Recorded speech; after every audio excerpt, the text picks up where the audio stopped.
ओम अज्ञानतिमिरान्धस्य ज्ञानाञ्जनशलाकया चक्षुरुन्मिलितमेन तस्मै श्रीगुरुवे नमः। श्रीचैतन्यमनोभीष्टं स्थापितं येन भूतले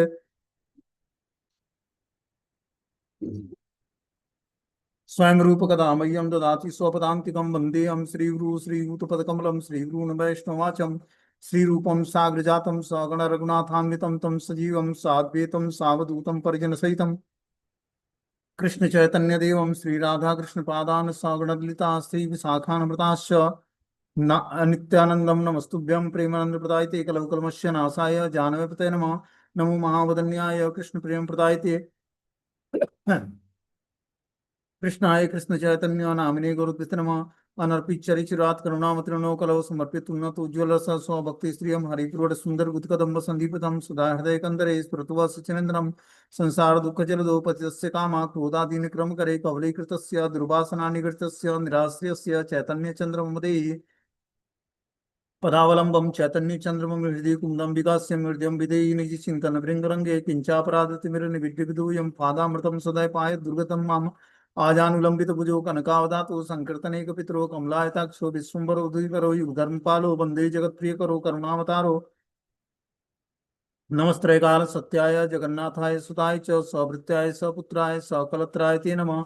अतीर्णो साकरुण्यो परिचिन्नो सदीश्वर श्रीकृष्ण चैतन्य नित्यानंदो द्वय भ्रातरम भजे सजयत विशुद्ध विक्रमं कनकाभ्यं कमलाय तीक्ष्णं वरजाननं विलंबितं खड्गभुजबहुधा भक्तिरसा विनर्तकम्।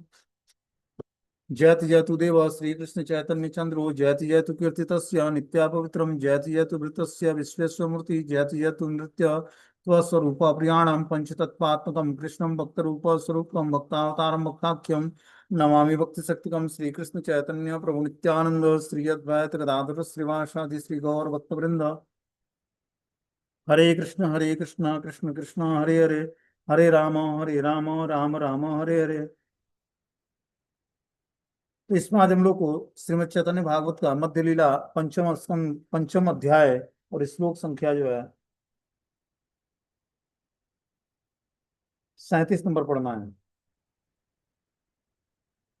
बोलते हैं नित्यानंद प्रकाशिते प्रभु विश्वम्भर बलराम भावे उठे खटार ऊपर महामत्त हिला प्रभु बलराम भावे मद आन अब बलि घन डाके। तब विश्वम्भर प्रभु नित्यानंद के स्वरूप को प्रकाशित करने के लिए बलराम के भावावेश में श्री विष्णु के सिंहासन पर विराजमान हो गए। बलराम के भाव में प्रभु महामत्त हो गए और मद लाओ कहकर बारंबार पुकारने लगे। इस प्रकार बताना कि तब विश्वम्भर प्रभु नित्यानंद के स्वरूप को प्रकाशित करने के लिए बलराम के भावावेश में श्री विष्णु के सिंहासन पर जा बैठते हैं। और इस प्रकार बलराम के भाव में प्रभु महामत्त हो गए और मद लाओ कहकर बारंबार पुकारने लगे।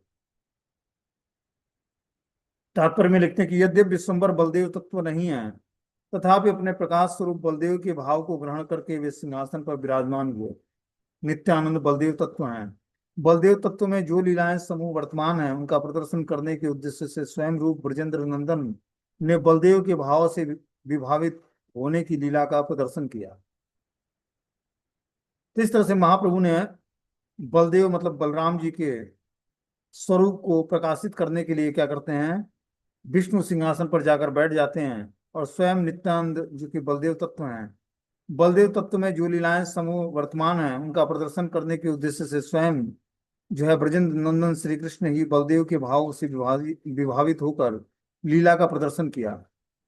आगे से बता रहे कि नित्यानंद प्रतिबल श्री गौरा गौर सुंदर झाट दे मोरे हल मुसल सत्वर पाइला प्रभुरा आज्ञा प्रभु नित्यानंद करे दिला कर पाती लैया गौरचंद्र।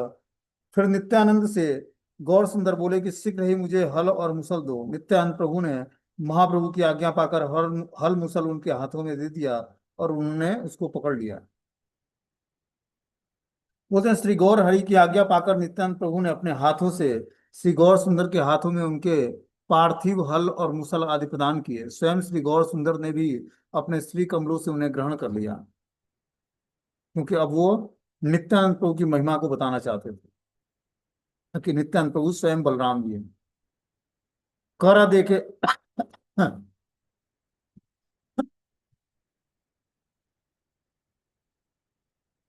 बोलते हैं कर देखे कि हाँ आर किछु नाही देखे कि वा देखिल हल मूसल प्रत्यक्ष। किसी को तो सिर्फ हाथ ही दिखाई देते और कुछ भी नहीं दिखाई देता, किंतु किसी किसी ने प्रत्यक्ष भाव से हल मूसल देखे। तो किसी किसी को बस हाथ दिखता महाप्रभु का, लेकिन किसी किसी को जो है प्रत्यक्ष भाव से हल और मूसल भी दिखा। किसी किसी दर्शक ने हल मूसल आदि प्रत्यक्ष रूप से नहीं देखे, केवल परस्पर एक दूसरे के हाथों में आदान प्रदान की क्रिया देखी।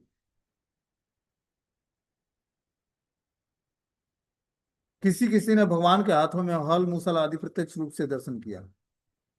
तो कुछ लोगों को भगवान श्री विश्वम्भर के हाथों में हल और मूसल जो कि बलराम जी धारण करते हैं, तो यहाँ पर महाप्रभु अब बलराम जी के भाव में भावित होकर और बलराम जी की नित्यानंद प्रभु की महिमा को बताने के लिए कि नित्यानंद प्रभु हैं कौन, उससे आपका रोल कर रहे हैं। इस प्रकार दोनों हाथों में हल और मूसल धारण करते हैं। यारे कृपा करे से ही ठाकुर से जाने, देख ही ले उस शक्ति नाही कहिते कथन। ये बड़ा निगुण कथा कि हम मात्र जाने, नित्यानंद व्यक्त से ही सर्वजन स्थाने। बोलते हैं कि जिन पर केवल प्रभु कृपा करते हैं वे ही उनको जान सकता है। केवल मात्र देखने भर से उनके स्वरूप का वर्णन करने की शक्ति किसी में नहीं है। बता रहे हैं कि जो है जिन पर भगवान की कृपा होती है वही उनके उनको जान सकते हैं। केवल केवल मात्र देखने भर से उनके स्वरूप का वर्णन करने की शक्ति किसी में नहीं है। यह पूर्वोक्त चरित्र कथा अति गुण है, इससे कोई बिरला ही जान सकता है और उन्हीं सब भाग्यवानों के समक्ष नित्यानंद प्रकाशित है। नित्यानंद की महिमा को जानने के लिए जब तक उनकी कृपा नहीं होगी तब तक हम उनको नहीं जान पाएंगे। केवल मात्र देखने भर से उनके स्वरूप का वर्णन करने की शक्ति किसी में नहीं है। यह पूर्वोक्त चरित्र कथा अति गूढ़ है, यदि कोई बिरला ही इसे जान सकता है और उन्हीं सब भाग्यवानों के समक्ष नित्यानंद प्रकाशित होते हैं। जो बिरला व्यक्ति भगवान के चरित्र को जान पाता है, जो चरित्र को जानता है जो कि गूढ़ चरित्र है, तभी भगवान कोई भाग्यवान व्यक्ति के सामने ही नित्यानंद अपने को प्रकाशित करते हैं और वो नित्यानंद प्रभु को जानने लगता है। आगे इसमें बता रहे कि नित्यानंद स्थाने हला मुसला लैया, वारुणी वारुणी प्रभु डाके मत हैया। कारो बुद्धि नाही स्फुरे ना बुझे उपाय, अन्यो न सवार वदन सबेचाय। युकति करय सबे मने ते भाविया, घट भरी गंगा जल सबे दिल लैया। सर्वगण दिय जल प्रभु करे पान, सत्य एन कादम्बरी पिए हेन ज्ञान। श्री नित्यानंद से हल मुसल ग्रहण करते हुए विश्वम्भर प्रभु मत वाले होकर वारुणी वारुणी कहकर पुकारने लगे। उस समय किसी की बुद्धि ने काम नहीं किया और ऐसा हालत में क्या करना चाहिए यह भी किसी की समझ में नहीं आ रहा था कि बस सब एक दूसरे का मुख देखने लगे। फिर सबने मंत्रणा करके एक घड़ा भर गंगा जल प्रभु को दे दिया। सभी लोग जल दे रहे थे और प्रभु पी रहे थे और समझ रहे थे कि सचमुच ही वो वारुणी पी रहे हैं। जैसे वारुणी एक नशा होती है जो बलराम जी लेते हैं वारुणी। तो उसीलिए भगवान जब विश्वम्बर मतलब चैतन्य महाप्रभु जब बलराम जी के भाव में आते हैं, बलराम जी का भाव स्वीकार करते हैं, तो वो वारुणी पीने के लिए बार बार कादम्बरी नाम का उच्चारण करते हैं। बोलते हैं कि जो है श्री नित्यानंद प्रभु से हल मुसल ग्रहण करके प्रभु मत वाले होकर वारुणी वारुणी कहकर पुकारने लगे। उस समय किसी की बुद्धि काम नहीं कर रही थी कि ऐसी हालत में ये क्या करना चाहते हैं। यह भी किसी की समझ में नहीं आ रहा था कि बस सब एक दूसरे का मुंह देखने लगे। फिर सबने मंत्रणा करके एक घड़ा भर जल गंगा जल प्रभु को ले आकर दे दिया। सभी लोग जल देकर बोले कि प्रभु दे रहे थे और प्रभु पी रहे थे और समझ रहे थे कि सचमुच ही वो वारुणी पी रहे हैं। इस प्रकार सारे भक्त लोग क्या करते हैं, गंगा जल ले आकर एक घड़ा देते हैं और महाप्रभु को लगता है कि मैं वारुणी पी रहा हूँ। नित्यानंद से गौरचंद्र ने बलदेव का हल मुसल आदि ले लिया और फिर उच्च स्वर से वारुणी वारुणी कहकर मध्य मांगने लगे। पास का श्रोता वर्ग यह नहीं समझ सका कि मध्य वारुणी आदि शब्दों द्वारा कौन सी वस्तु लाने का निर्देश दिया जा रहा है। श्री गौर चंद्र किस लिए नित्यानंद के मध्य की प्रार्थना कर रहे हैं इसे न समझकर उपस्थित भक्तगण विस्मित होकर एक दूसरे को देखने लगे।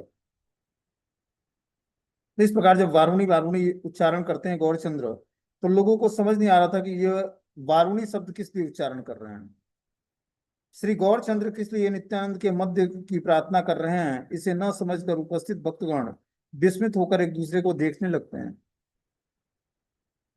आगे बताना कि चतुर्दिक राम स्तुति पढ़े भक्तगण, नाड़ा नाड़ा नाड़ा प्रभु भले अनुक्षण, सघने ढुलाय सिर नाड़ा नाड़ा बले, नाड़ा यह संदर्भ किह ना बुझे सकल, सबे बलि लेना प्रभु नाड़ा बलकारे, प्रभु बले आयलु मुहि याहर हुंकारे, अद्वैत आचार्य बलि कथा कह यार, से नाड़ा लागी मोर हई अवतार, मोहारे अनिला नाड़ा बैकुंठ ताकिया, निश्चिंत रहीला गिया हरिदास हैया, संकीर्तन आरंभ मुहात मुहार अवतार, घरे घरे करिमु कीर्तन प्रचार। तात्पर्य में लिखते हैं कि चारों ओर भक्तजन बलराम की स्तुति पढ़ने लगे और प्रभु निरंतर नाड़ा नाड़ा कहने लगे। प्रभु जोर जोर से सिर हिलाते हुए नाड़ा नाड़ा कहते जा रहे थे, परंतु नाड़ा के गूढ़ अर्थ को कोई भी नहीं समझ रहा था। तब उन्होंने पूछा कि प्रभु, आप नाड़ा नाड़ा किसे कह रहे हैं? प्रभु बोले कि जिसकी हुंकार से मैं आया हूं, जिसे तुम लोग अद्वैत आचार्य कहते हो, उसी नाड़ा के लिए मेरा यह अवतार हुआ है। वही नाड़ा मुझे वैकुंठ से ले आया है और अब वो हरिदास को लेकर वहां निश्चिंतता पूर्वक जाकर बैठ गया है। संकीर्तन को शुरू करने के लिए मेरा यह अवतार है। मैं घर घर में कीर्तन का प्रचार करूंगा। इस प्रकार महाप्रभु बताते हैं कि चारों ओर भक्तगण बलराम की स्तुति पढ़ने लगे और प्रभु निरंतर जो है अद्वैताचार्य को नाड़ा नाड़ा कहकर पुकारते थे, क्योंकि उन्हीं की हुंकार भरी पुकार से भगवान वैकुंठ से यहाँ प्रकट हुए थे। बता रहे हैं वो हरिदास को लेकर वहां निश्चिंत होकर जा बैठा है। संकीर्तन को शुरू करने के लिए मेरा यह अवतार है। मैं घर घर में कीर्तन का प्रचार करूंगा।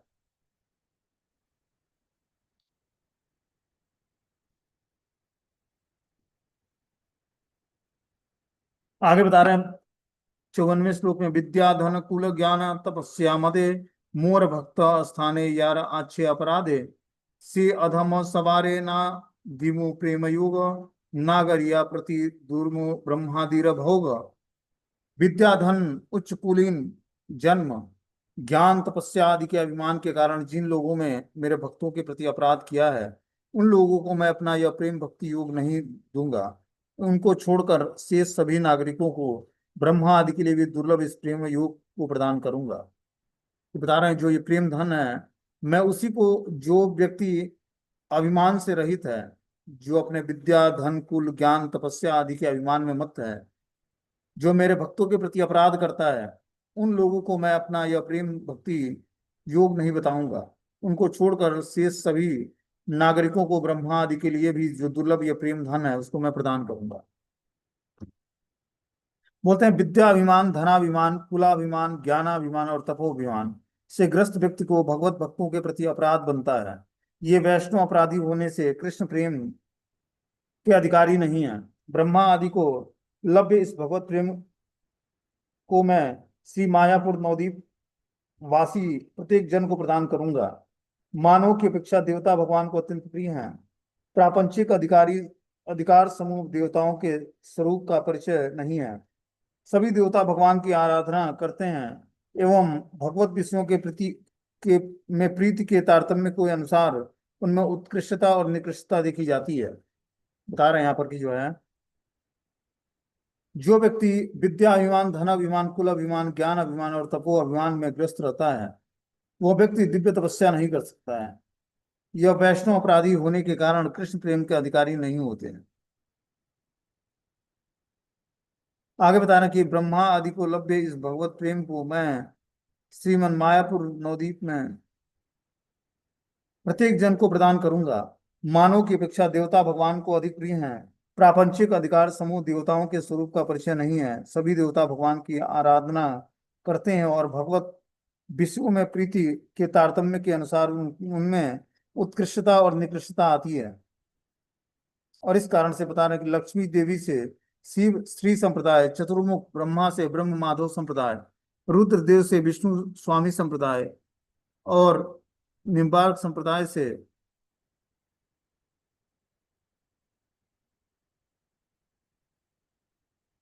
चतुष्सन ब्रह्मा के चारों मानस पुत्रों से निम्बार्क संप्रदाय की उत्पत्ति होती है। ये सांप्रदायिकता आचार्य देवगण केवल आधिकारिक परिचय से ही भगवत भक्त नहीं हैं।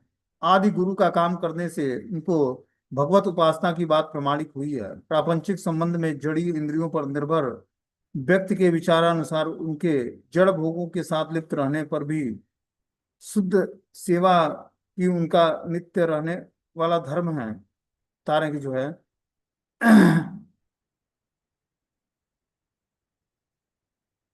प्रापंचिक संबंध में जड़ी इंद्रियों पर निर्भर व्यक्ति के विचारानुसार उनके जड़ भोगों के साथ लिप्त रहने पर भी शुद्ध हरि सेवा ही उनका नित्य धर्म है।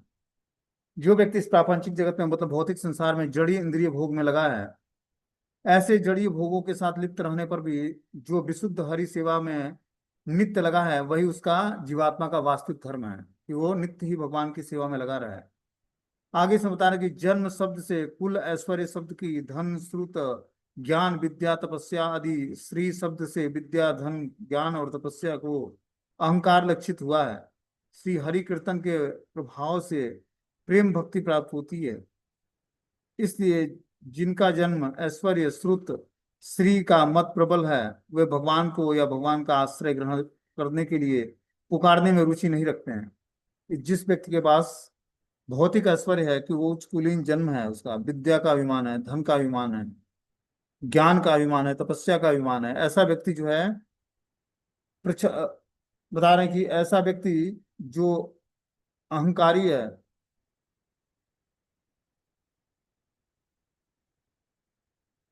वो भगवान को या भगवान का आश्रय ग्रहण करने के लिए पुकारने में रुचि नहीं रखते हैं। अतः उनको प्रेमा भक्ति प्राप्त नहीं होती है, परंतु निष्किंचन वैष्णव मत रूपी शत्रु के वश में नहीं रहते, इसलिए उनके कीर्तन में स्वाभाविक रुचि होती है। विद्या आदि के अभिमान में मत व्यक्ति को वैष्णव चरणों में अपराध होना स्वाभाविक है, क्योंकि ऐसा होना उसके नैसर्गिक धर्म में देखा जाता है। ब्रह्मा आदि का भोग ही प्रेम भक्ति योग है। यहाँ बता रहे हैं कि जो है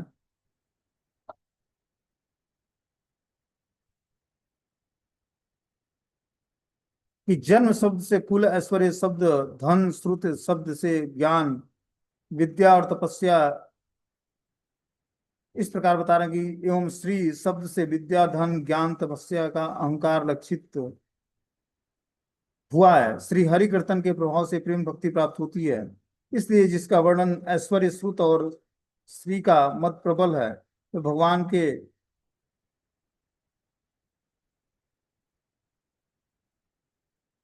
को भगवान का आश्रय ग्रहण करने के लिए पुकारने में रुचि नहीं रखते, अतः उनको प्रेम भक्ति प्राप्त नहीं होती है, परंतु निष्किंचन वैष्णव मद रूपी शत्रु के वश में नहीं रहते, इसलिए उनकी कृष्ण कीर्तन में स्वाभाविक रुचि होती है। विद्या आदि के अभिमान में मत व्यक्ति को वैष्णव चरणों में अपराध होना स्वाभाविक है। जो व्यक्ति विद्या का, उच्च कुल में जन्म होने का या तपस्या का या धनवान होने का गर्व करता है, उसके हृदय में जो है भक्ति प्रकट नहीं होती है। विद्या आदि के अभिमान में मत व्यक्ति को वैष्णव चरणों में अपराध होना स्वाभाविक है कि जो व्यक्ति ऐसा होता है, वो वैष्णव के चरणों में अपराध में उसका स्वाभाविक नेचर होता है, क्योंकि ऐसा होना उसके नैसर्गिक धर्म में देखा जाता है। ब्रह्मा आदि का भी भोग ही प्रेम योग है।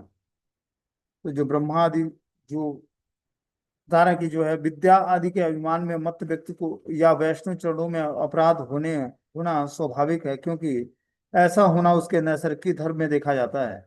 ब्रह्मा आदि का भी भोग ही प्रेम भक्ति योग है। जो ब्रह्मा आदि देवता हैं, वो भगवान से प्रेम भक्ति योग का पालन करके भगवान से जुड़े होते हैं।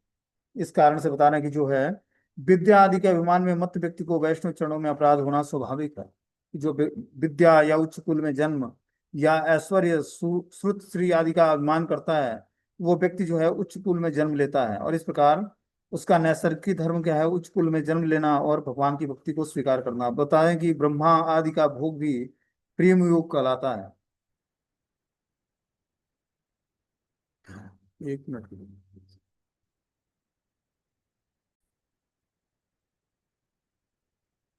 अगले श्लोक में बताते हैं, अगले प्यार में। सुनिया आनंद भाषे सर्वभक्तगण, क्षणे के सुस्थिर हैला श्री सच्चिनंदन। की चांचल्य कलिराड़ प्रभु जिज्ञासय, भक्त सबे बले कुछ उपाधि नय। सबारे करे न प्रभु प्रेम आलिंगन, अपराध मूर्ना लयिवा सर्वक्षण हास्य सर्वभक्तगण प्रभुर कथाया नित्यानंद महाप्रभु गड़ागड़ियाय संवरण नहे नित्यानंदेरा आवेश प्रेम रसे विहल हईला प्रभु शेष छड़े हासे छड़े कांदे छड़े दिगंबर बाल्य भावे पूर्ण हईला सर्व कलेवर कोथाया थाकिला दंड कोथा कमंडलु कोथा वावसन गैला नाही आदिमूल चंचल हय्या हईला नित्यानंद महाधीर आपने धरिया प्रभु करिले न स्थिर। प्रभु को के वचनों को सुनकर सब भक्त लोग आनंद में बहने लगे। कुछ समय पश्चात श्री महाप्रभु श्री सचिनंदन स्थिर होकर पूर्व दिशा में आ गए और पूछने लगे कि मैंने क्या चंचलता कर डाली है। सब भक्त बोले कि आपने जो किया ठीक किया है। तब प्रभु सबका प्रेम पूर्वक आलिंगन करने लगे और कहने लगे कि आप लोग कभी भी मेरे अपराध को ध्यान से न लेना। प्रभु की बात पर सब भक्तगण हंसने लगे और नित्यानंद प्रभु को घूम पर लोटपोट हो गए। नित्यानंद का भावावेश शांत ही नहीं हो पा रहा था। आज प्रेम रस में शेष प्रभु विवल हो रहे थे। क्षण भर में प्रभु हंसने लगते, क्षण भर में रोने लगते, क्षण भर में दिगंबर होकर घूमने लगते। इस प्रकार बाल्य भाव से उनका श्री अंग परिपूर्ण हो गया। कहीं दंड पड़ा हुआ था तो कहीं कमंडलू, कहीं वस्त्र, उनका कहीं कोई ठिकाना ही नहीं रहा। इस प्रकार महाधीर नित्यानंद अत्यंत चंचल हो गए और प्रभु ने स्वयं उनको पकड़कर स्थिर किया। तो बता रहे हैं कि यहाँ पर प्रभु के वचनों को सुनकर, जब गौरांग महाप्रभु के वचनों को सुनकर सब भक्त लोग आनंद में बहने लगते हैं। और कुछ समय पश्चात श्रीमन महाप्रभु सचिनंदन स्थिर होकर पूर्व दशा में आ गए और पूछने लगे कि मैंने क्या चंचलता की है। जब वो अंतरंग भाव में रहते तो जो घटनाएं होती उनके साथ, जब बाह्य चेतना आती तो उनको वो अंतरंग भाव की घटनाओं को याद नहीं आता कि अंतरंग भाव में मैंने क्या गलतियां की, मतलब क्या लीलाएं संपन्न की। जब वो बाह्य चेतना में आते तो भक्तों से पूछते और बोलते कि कुछ समय पश्चात महाप्रभु श्री सचिनंदन स्थिर होकर पूर्व दशा में आ गए और पूछने लगे कि मैंने क्या चंचलता कर डाली है। सब भक्त बोले कि आपने जो किया ठीक किया है। तब प्रभु सबका प्रेम पूर्वक आलिंगन करने लगे और कहने लगे कि आप लोग कभी भी मेरे अपराध को ध्यान से न लावें। प्रभु की बात पर सब भक्तगण हंसने लगे और नित्यानंद प्रभु तो घूम पर लूटपूट होने लगे। नित्यानंद का भावावेश शांत ही नहीं हो रहा था। आज प्रेम रस में शेष प्रभु विवल हो रहे थे। क्षण भर में प्रभु हंसने लगते, क्षण भर में रोने लगते और क्षण भर में दिगंबर होकर घूमने लगते। इस प्रकार बाल्य भाव से उनका श्रीअंग परिपूर्ण हो गया। कहीं दंड पड़ा हुआ था, कहीं कमंडलू और कहीं वस्त्र, इनका कहीं कोई ठिकाना ही नहीं रहा। इस प्रकार महाधीर नित्यानंद प्रभु अत्यंत चंचल हो गए और प्रभु ने स्वयं उनको पकड़कर स्थिर किया। तो इस प्रकार महाप्रभु चैतन्य देव के लक्षणों को देखकर नित्यानंद प्रभु के अंदर भी आवेश उत्पन्न हो जाता है और इस प्रकार वो कभी हंसने लगते हैं, कभी रोने लगते हैं, कभी विह्वल हो जाते हैं और कभी दिगंबर हो जाते हैं। इस प्रकार बाल्य भाव से उनका श्रीअंग परिपूर्ण हो जाता है। श्री गौर हरि ने यह सब कहकर श्रोताओं के अधिकार की विवेचना करते हुए उनसे पूछा कि मेरे वचनों में किसी प्रकार की धृष्टता तो नहीं हुई। भक्तों ने उत्तर दिया कि आपके वचनों में स्थूल सूक्ष्म किसी भी प्रकार की उपाधि से संबंधित अवास्तव कथा अभिव्यक्त नहीं हुई है। जीव मात्र ही व्यवहारिक स्थूल सूक्ष्म सूक्ष्मात्मक दृश्य जगत में क्षण भंगुर वाक्यों में व्यक्त रहते हैं। आपका कथन नित्य ज्ञानात्प्रद उपाधि विहीन और वास्तविक सत्य है। बता रहे हैं यहाँ पर कि जो है श्री गौर सुंदर ने यह सब कहकर श्रोताओं के अधिकार की विवेचना करते हुए उनसे पूछा कि मेरे वचनों में किसी प्रकार की धृष्टता तो नहीं हुई है। भक्तों ने उत्तर दिया कि आपके वचनों में स्थूल सूक्ष्म किसी प्रकार की उपाधि से संबंधित अवास्तव कथा अव्यक्त हुई हो। जीव मात्र की व्यवहारिक स्थूल सूक्ष्मादि दृश्य जगत में क्षण भंगुर वाक्यों में व्यक्त रहते हैं। आपका कथन श्री नित्य ज्ञानप्रद उपाधि विहीन और वास्तविक सत्य है। इस प्रकार बता रहे हैं कि जो है जो भगवान के द्वारा बोला हुआ ज्ञान है और जो उपाधियां हैं, जो वास्तविक सत्य है, उसको हमें ऐसी स्वीकार करना चाहिए। बता रहे हैं कि जो है यहाँ पर कि आपके वचनों में स्थूल सूक्ष्म किसी प्रकार की उपाधि से संबंधित अवास्तव कथा अव्यक्त नहीं हो रही है। कि जो आप बोल रहे हैं उसमें कोई भी घटना जो है अवास्तविक नहीं लग रही है, मतलब सब कुछ वास्तव में, मतलब जो है सत्य घटना लग रही है। इस प्रकार जीव मात्र की व्यवहारिक स्थूल सूक्ष्म दृश्य जगत में क्षण भंगुर वाक्यों में व्यक्त रहते हैं। आपका कथन श्री नित्यानंद ज्ञान प्रद उपाधि विहीन एवं वास्तविक सत्य है। तात्पर्य में लिखते हैं कि शेष नामधारी विष्णु, जिनकी कला जिनकी कला ही कला है, उस नित्यानंद को ही यहाँ शेष कहा गया है। अंशी में भी अंश का अवस्थान है, अथवा अंशी और अंश दोनों ही विष्णु तत्व हैं। इस कारण नित्यानंद प्रभु को शेष कहने में से किसी प्रकार का तत्व विरोध नहीं हुआ है। तो जो बलराम जी हैं उनका एक नाम है शेष। शेष शेष मतलब अनंत शेष, अनंत मुखों से भगवान का गुणगान करते हैं, वही शेष जी हैं। जो बलराम जी उनको बोला जाए, या नित्यानंद प्रभु बोला जाए, या शेषनाथ बोला जाए। आगे बता रहे हैं कि जो है, चैतन्य वचन अंकुश सबे माने, नित्यानंद मत मत सिंह आर नहीं जाने। स्थिर हयो काली पूजीवार चाहे व्यास, स्थिर करा या प्रभु गैला निजवास। नित्यानंद मतवाले सिंह की तरह केवल एक चैतन्य प्रभु के वचन रूपी अंकुश को ही मानते थे, और किसी को नहीं। प्रभु ने कहा कि शांत हो जाओ श्रीपाद, कल तो आप व्यास पूजा करना चाहते हैं। इस प्रकार उनको स्थिर करके महाप्रभु अपने घर को चले गए। तारा कि नित्यानंद प्रभु मतवाले सिंह की तरह केवल एक चैतन्य महाप्रभु के वचन रूपी अंकुश को मानने ही वाले हैं। कि जो नित्यानंद प्रभु हैं, वो चैतन्य महाप्रभु के द्वारा जो वचन दिए गए हैं, उन्हीं वचनों को बहुत ही पवित्रता के साथ पालन करते हैं। बोलते हैं चैतन्य महाप्रभु के वचन रूपी अंकुश को ही मानते हैं, और किसी को नहीं। प्रभु ने कहा कि शांत हो जाओ श्रीपाद, कल तो आपका व्यास पूजा करना चाहिए। इस प्रकार उनको स्थिर करके प्रभु अपने घर को चले जाते हैं।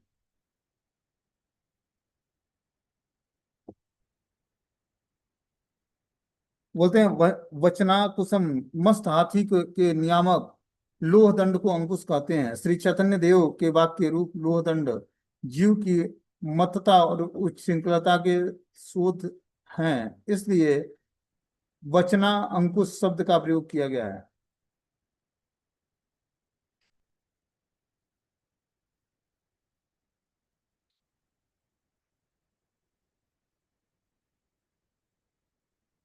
आगे इसमें 66वां श्लोक है, इसको हम लोग पढ़ेंगे। बोलते हैं भक्त गण चाहिए ना अवतार अपन, नित्यानंद रहिले न श्रीवास मंदिर, कथोरात्रे नित्यानंद हुंकार करिया,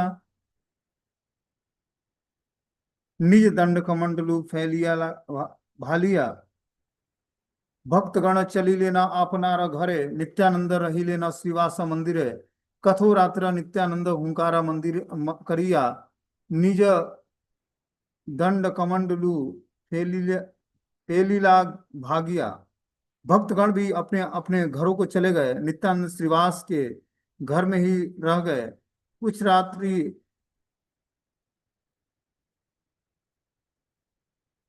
भक्तगण भी अपने अपने घरों को चले गए, नित्यानंद श्रीवास के घर में ही रह रहे थे। कुछ रात होने पर नित्यानंद प्रभु ने हुंकार करते हुए अपने दंड और कमंडलू को तोड़ दिया। एक दिन क्या हुआ बता रहे हैं कि जो है, नित्यानंद प्रभु श्रीवास के घर में जा पहुंचते हैं, रह रहे थे। कुछ रात होने पर नित्यानंद ने हुंकार किया और अपने आप को कमंडलू को अपने आप दंड और कमंडलू को तोड़ डाला। यति और ब्रह्मचारी को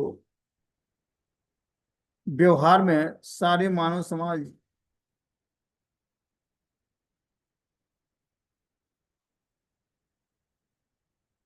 नित्यानंद श्रीवास के घर में ही रह रहे थे। कुछ रात होने पर नित्यानंद प्रभु ने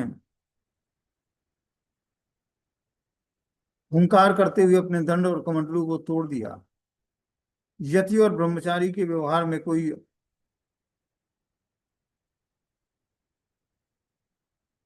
बोलते हैं, यति और ब्रह्मचारी के व्यवहार में आने वाले जलपात्र को कमंडलू कहते हैं। गृहस्थियों को बहुत ही से बर्तन होते हैं। यतियों का एकमात्र उद्देश्य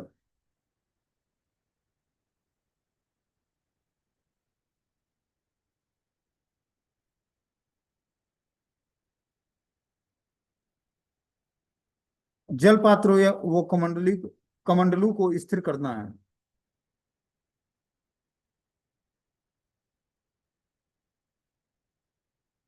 बोलते हैं जो यति धर्म का पालन करता है, यति मतलब सन्यासी, और जो ब्रह्मचारी है उसको जल पात्र को कमंडलू कहते हैं। जो जल पात्र लिया होता है वो कमंडलू कहलाता है। और गृहस्थियों के बहुत सारे बर्तन होते हैं, अतः यतियों को एकमात्र कमंडलू पर ही विश्वास करना चाहिए, क्योंकि उसके पास उसके द्वारा ही सब प्रकार के काम करने होते हैं।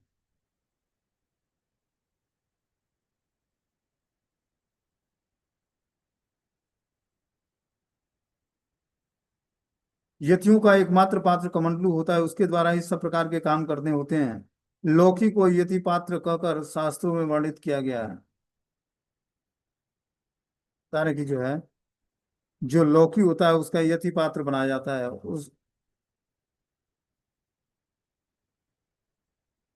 उसके द्वारा ही सब प्रकार के काम करने होते हैं।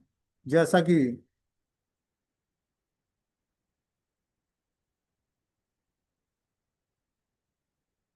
लौकी को यति पात्र कहकर शास्त्रों में वर्णित किया कि जो लौकी यति पात्र मतलब जो कमंडलू होता है, वो कुछ तो पीतल का लेते हैं, कुछ लौकी के बने हुए कमंडलू को वहन करते हैं। प्रयुक्त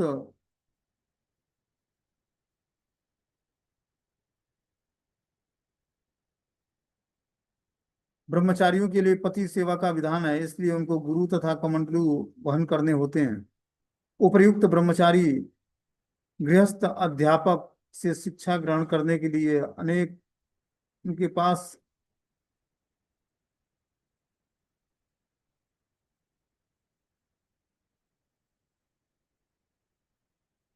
बोलते हैं ब्रह्मचारियों के लिए यति सेवा का विधान है, इसलिए उनको गुरु तथा कमंडलू वहन करना होता है, इसलिए उनको गुरु का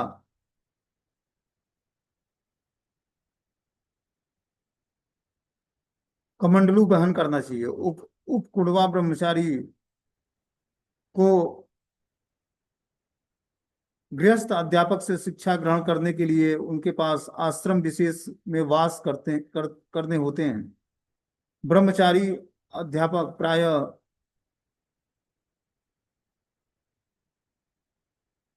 बोलते हैं गृहस्थ अध्यापक से शिक्षा उसको लेनी चाहिए जो उपकुर्वाण ब्रह्मचारी है।